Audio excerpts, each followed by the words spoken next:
राजूने बाजारातून 204 डझन वस्तू आणल्या. 6 रुपये डझन याप्रमाणे त्याला किती पैसे द्यावे लागतील? चला तर पाहूया. 204 डझन म्हणजे वस्तू, तर किती वस्तू माहीत नाही, तर बघूया आपण. 204 गुणाकारामध्ये 12 वस्तूंचा 1 डझन होत असतो, म्हणून गुणाकारामध्ये 12 करा.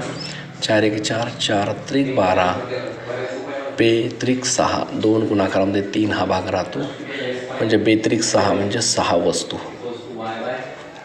त्याने 6 वस्तू आणल्या बाजारातून. दर आहे 6 रुपये डझन, म्हणजे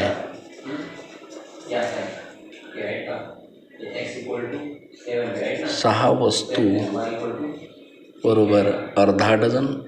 अर्धा डझन मग 1 डझन बरोबर 6 रुपये. तर अर्धा डझन बरोबर त्याचे किती पैसे होतील? तर अर्धा डझन, 1 डझनाचे 6 रुपये, अर्ध्या डझनाचे अर्थातच 3 रुपये. 3 रुपये त्याला द्यावे लागतील. हे तुमचं उत्तर आहे. किती सोपं आहे, पण फक्त अवघड असं वाटायला लागतं.